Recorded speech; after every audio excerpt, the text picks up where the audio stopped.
Hello, sluts and slutettes. I guess that wasn't really necessary, because sluts, can apply to anyone. Anyone can be a slut. There's no discrimination about slut policy here, I am glad to inform you. But today we're going to talk about texting etiquette, and just a few pro tips and things that I think everyone who gets into texting should know. And if you're an older person who perhaps maybe texting came out long after your days as a youth, this could be very potentially enlightening and teach you a few things. Now, there's one big texting issue, and that is smiley faces and emoticons. And I'm going to describe to you now the best way to start texting, alright?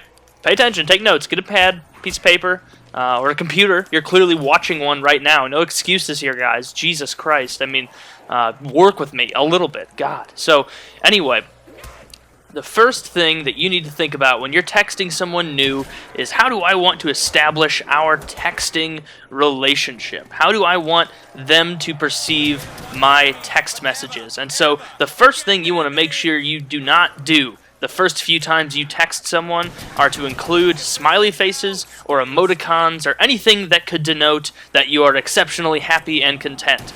And this is going to come back to bite you. And I made this error very poorly with my first serious girlfriend. When we first started texting, I would always send a smiley face at the end of the text to say, hey, I'm happy right now. I am happy, hence the smiley.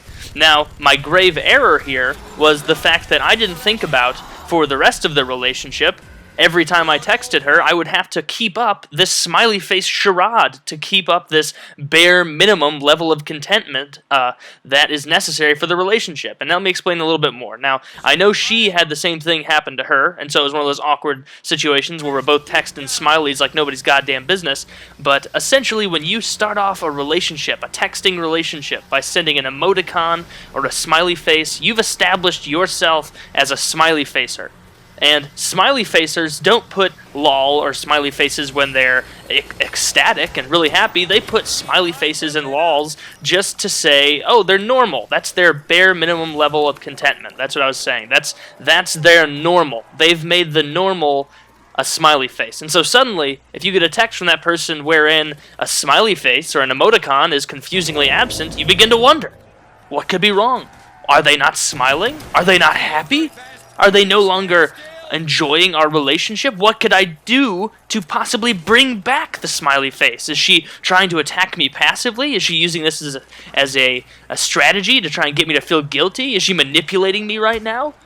That face should certainly be there at the end if I'm doing everything right, correct? Because surely she will continue on the same path of happiness wherein texts include smiley faces as long as I'm not disappointing her.